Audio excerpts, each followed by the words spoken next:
All right, I'm gonna do one for external rotation. This is my go-to with like where I start everybody that says they have any like neck, shoulder, lat, elbow, wrist, kind of all start here. It's just like a basic external rotation, just distraction of the joint. So stay with me here.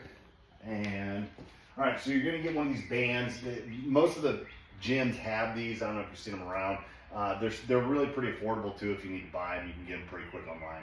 But back of the hand, full grip around, palm up to the ceiling, and then you get a little bit of stretch on it, but we're not gonna lean back. We're just gonna send our hips back like you're deadlifting. Hips back, ear on the other side of your arm, and then your arm will want to rotate down. I want you to keep your palm up, even if you have to externally rotate it with your other arm, and let the band distract the whole joint. Then you can get a little bit of stretch on it, but you're not leaning back into it. It's not like a lat stretch like that. You're distracting the joint, externally rotating everything, and just letting it pull. And you're gonna spend 2 minutes per arm in that. Like I said, you can manually hold that up, and that helps wind that up a little bit more.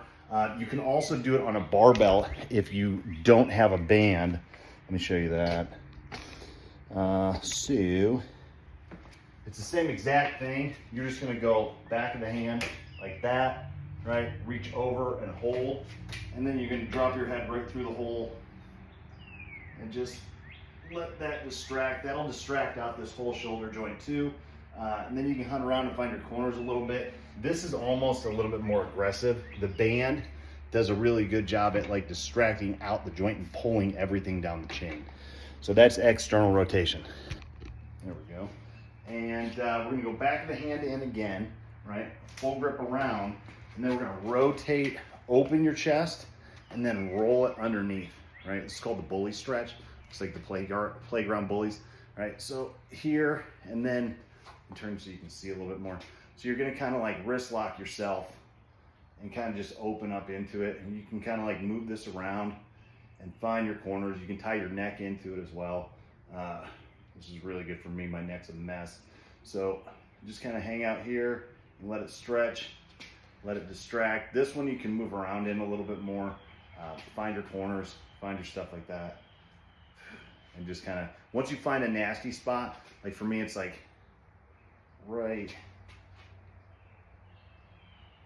there, right?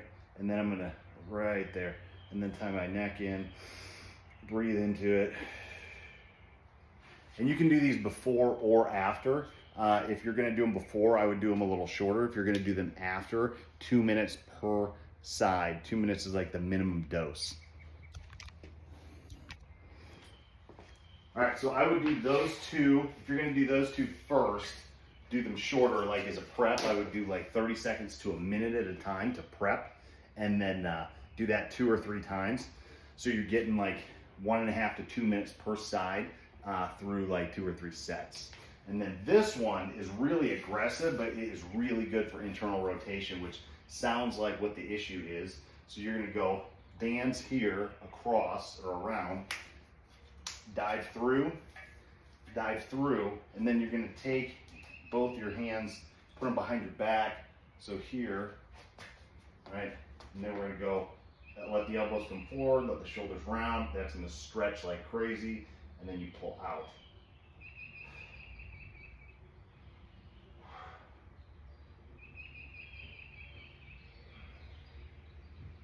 Ooh. So hopefully that you saw that. Hopefully you saw that. I couldn't tell.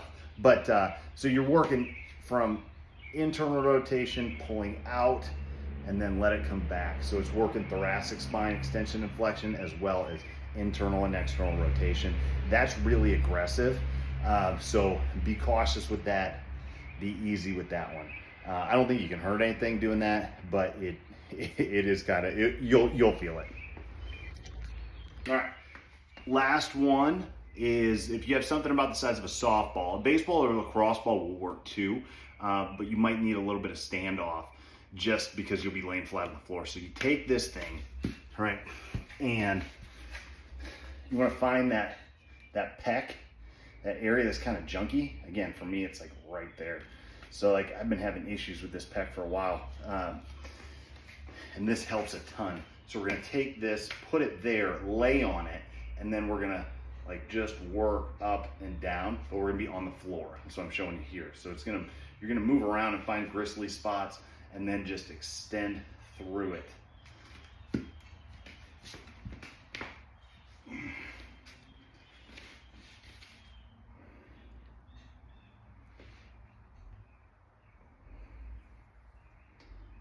So up and back, whew. Like I said, you'll feel it. And once you find a spot, right? It's like for me right there. I'm gonna take my time and move through it and kind of let that ball strip out the gristly spots and the nasty spots. Just like do the job, right? And then stay there, clear it out completely. And if you don't get it, you don't get it. You could spend 2 minutes on this and just do one spot and that's fine. But yeah, clear out. I start like either in and work out or out and work in. It's usually easier to start here and work out. That tends to be a little bit smoother of a pass. But we start there and just kind of move all the way down the chain, and hopefully that creates some change for you. Let me know.